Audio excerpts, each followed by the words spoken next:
Halo semuanya, kenalin aku Enrico dan di sini kita bakalan ngebahas tentang sebuah fenomena yang lagi ngehitsnya di dunia streaming. Coba tebak. Ya, bener banget. Seperti yang udah aku tulis pada judul video di bawah ini, kita akan membahas tentang sebuah platform streaming yaitu Netflix karena telah mengekspansi bisnisnya secara besar-besaran di konten-konten anime. Sebenarnya hal ini tuh untung atau buntung sih?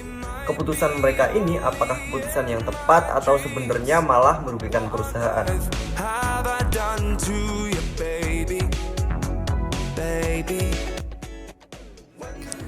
Oke, jadi sebelum menuju ke pembahasan utama, kita perlu mengetahui terlebih dahulu tentang latar belakang perusahaan. Nah, jadi siapa sih yang nggak tahu Netflix? Netflix merupakan salah satu penyedia layanan streaming media digital yang didirikan pada tahun 2008 oleh Reed Hastings dan Mark Randolph di California. Bisnis utama dari perusahaan ini adalah layanan streaming berlangganan yang menawarkan film dan program televisi, termasuk beberapa program yang dibuat Netflix sendiri. Film-film yang ditawarkan tersebut diantaranya adalah Rush Hour dan The Sea Beast.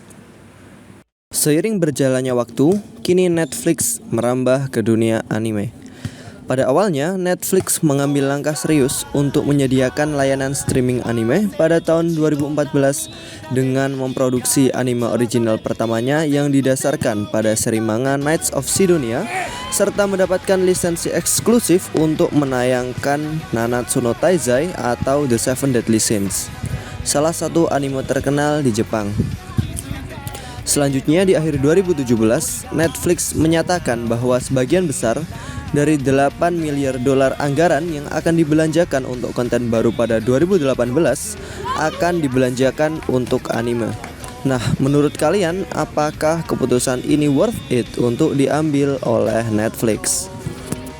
Sebelum menentukan apakah decision making ini worth it atau tidak, kita perlu mengenal terlebih dahulu tentang cara pengambilan keputusan.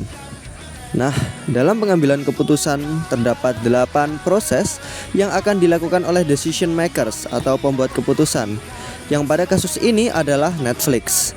Proses-proses tersebut antara lain adalah yang pertama, identify the problem, yang kedua yaitu identify decision criteria, yang ketiga ada allocate weights to the criteria, yang selanjutnya ada develop alternatives, yang selanjutnya ada analyze alternatives, yang keenam ada select an alternative, yang ketujuh ada implement the alternative, dan yang terakhir adalah evaluate decision effectiveness.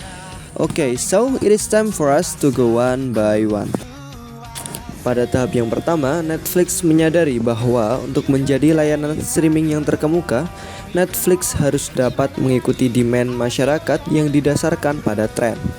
Selain itu, Netflix juga harus mengalokasikan anggarannya seefisien mungkin untuk meraih profit yang maksimal serta untuk meraih loyalitas customer, mengingat bahwa kompetitor-kompetitor Netflix juga semakin maju. Selanjutnya, Netflix mengidentifikasi tentang kriteria-kriteria konten yang dapat mengatasi permasalahan tersebut. Menurut asumsi pribadi, timbullah kriteria seperti trend, cost, innovation, dan quality. Kemudian Netflix memberikan pembobotan untuk tiap-tiap kriteria tersebut. Langkah yang diambil selanjutnya adalah Netflix mengembangkan beberapa alternatif konten yang dapat dipilih, seperti anime, TV series, atau movie.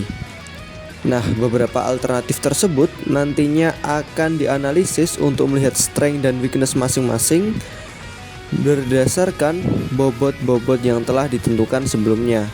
Nah, pada akhirnya akan dipilihlah satu alternatif yang dinilai paling worth it.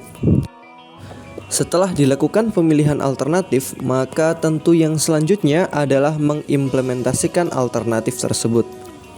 Dari kasus Netflix ini dapat diketahui bahwa Netflix telah merencanakan untuk menghabiskan sebagian besar anggaran 8 miliar dolarnya untuk pembelian konten anime baru, sebagai wujud implementasi dari pemilihan alternatif pengambilan keputusan tersebut. Yang artinya, alternatif untuk membeli konten anime baru ini merupakan alternatif dengan nilai pembobotan yang paling tinggi yang dapat menyelesaikan permasalahan Netflix tersebut.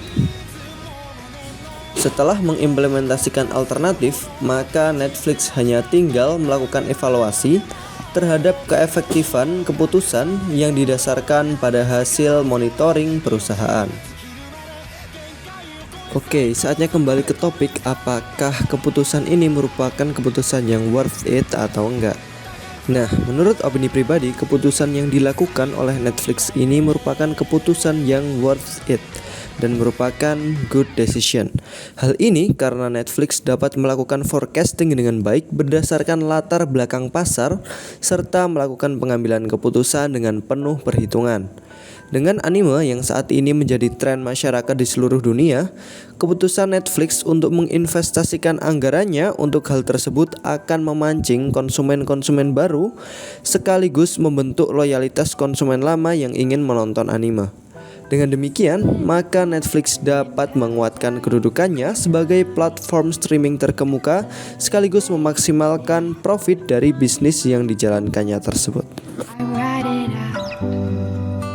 Sekian dulu pembahasan kita pada sesi ini. Aku mohon maaf apabila terdapat banyak kesalahan dan terima kasih karena telah mendengarkan.